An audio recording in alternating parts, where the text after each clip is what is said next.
Alrighty then. Well, I started to tell a story in the other video there and I got cut off. My storage ran out before I could finish it. So I'm going to tell the whole story here. And this is something that happened in the mid 1980s, and then there was another thing that happened years later. And it's funny how small a world it really is.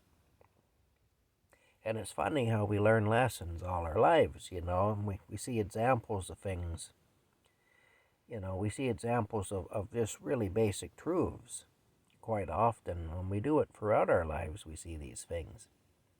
But this is a story about how sometimes we may see somebody do something and we think that's an odd duck. There's something, that guy is operating he's a few bricks short of a load, as they used to say, or whatever. He's kind of an odd character. And, because what they're doing on the surface of it looks odd. But if we knew why they were doing it, it wouldn't look odd. It looks odd to us because we don't know why they're doing it. That's the thing. And this is one of those stories, and I'm going to tell it now. In the mid-1980s, when I was just a young man, I was, to give you an idea, I turned 18 in 1986. We're going back into that era anyway.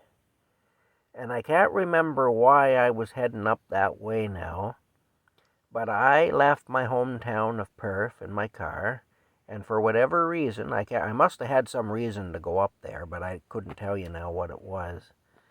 But I went up anyway west of Perth on a highway called Highway Number 7. Now, Highway Number 7 is like a main highway in the area. In fact, you can even go to Toronto on Highway Number 7 from Perth. Prior to the building of the 401, which is a big 4-lane highway way south of Perth, it runs past Brockville and Kingston and all those places. This other highway north of Perth, Highway Number 7, was the main way that people got to Toronto. In fact, in the early 50s, my dad worked for a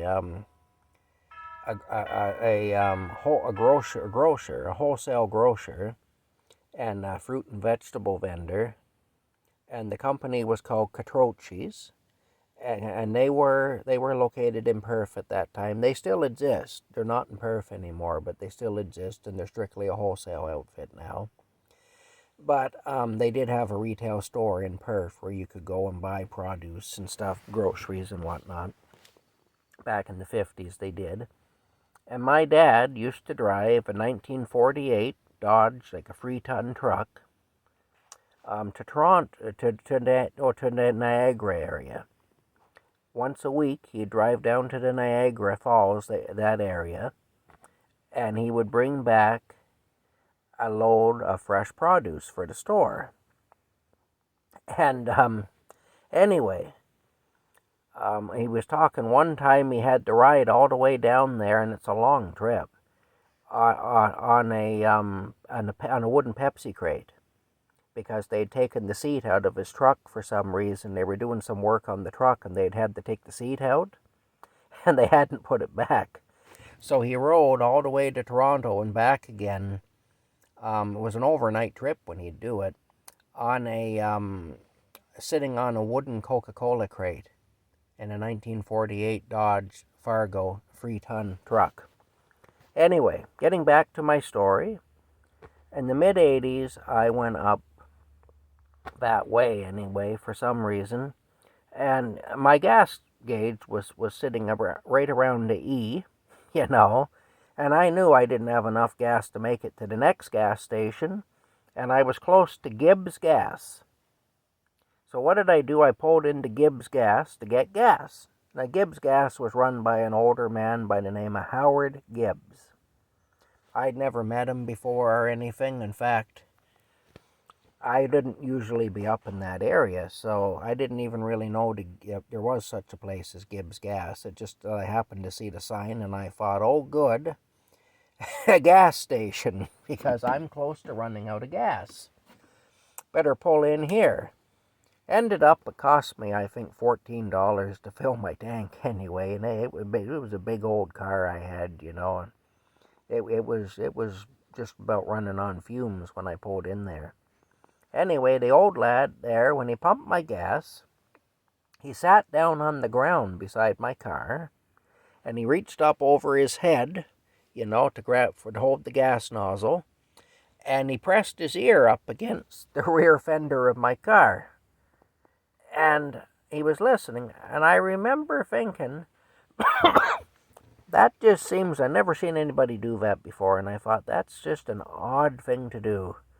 Like, I wonder, if the guy maybe is a few bales short of a wagon load or something, I kind of wondered.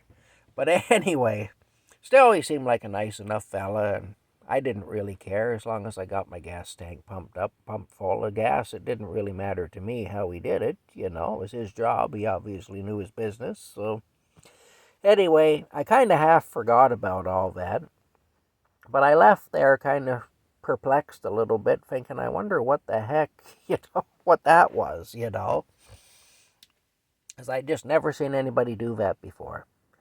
Well, anyway, years later,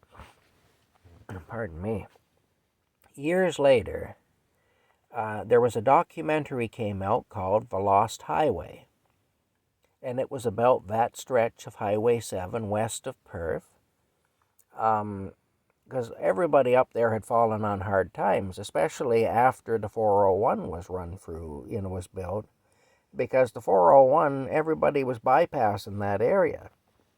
Because of the 401, why would you go up through there when you can go on a 4-lane highway and get there quicker and easier and safer?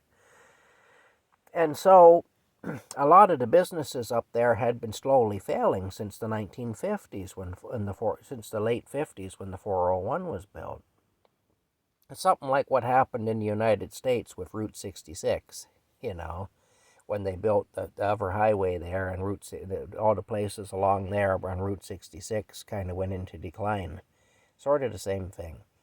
Anyway, who did they interview but Howard Gibbs? They were up there interviewing different people, and this is one of the people. And as soon as I saw him, I thought, that's the guy I bought gas from, that sat down on the ground beside my car when he was pumping my gas. And I remembered him. And they showed him pumping gas. His gas station was still open at that time. It's now been abandoned for a long time. I probably for decades, really, now. But at the time of the making of that documentary, his gas station was still open. And I think it was close to closing, though. But it was still open. In fact, there was one scene in the documentary where they interviewed him, and he had said that he was going to have to close because the government wanted him to dig up his tanks and have them inspected, and he couldn't afford to do it. He just didn't have the money. Anyway, the place is abandoned now for a long time. But he was doing this. They showed him pumping gas, and he was sitting on the ground beside the car with his ear pressed up against the car, pumping the gas, and he explained why he does that, or why he did it. I guess he don't do it anymore, but why he did it was, pardon me, my sinuses are all messed up.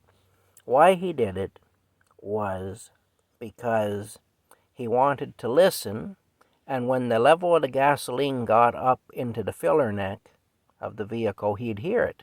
And then he'd stop pumping the gas before it could splash back and go all down the side of your car and damage your paint. That's the reason he did that. See? I thought, what an odd person. When I saw him doing that, I kind of did a double take. I looked in my mirror, I thought, what on earth is he doing? What a strange guy. What an odd duck. Because I didn't know why he was doing it. But in that documentary, he did it there, and he explained why he was doing it, and it was a perfectly sensible thing to do. And, because it wasn't unusual for the gas to splash back and go down the side of your car. And, and it's not good for your paint. It'll lift your paint, really. It's just take the finish off your car. It's not good. And so that's the reason that he did that. Anyway, I just thought that was kind of interesting, an interesting story. And it goes to show how you can't judge a book by its cover. And a person may seem to be doing things in a really odd way, but it might only seem odd because we don't know why they're doing it. If you actually knew why, it would make a lot of sense. And there's an example of that anyway. There's an example where I judge somebody as odd because they did something I didn't understand. And then years later, I had the opportunity to find out why that man did what he did. And all of a sudden, it made perfect sense, Anyway, that's the story. He didn't seem nearly as odd after that, anyway. That's the story. I hope you all enjoyed it. And it really did happen. I don't make these things up.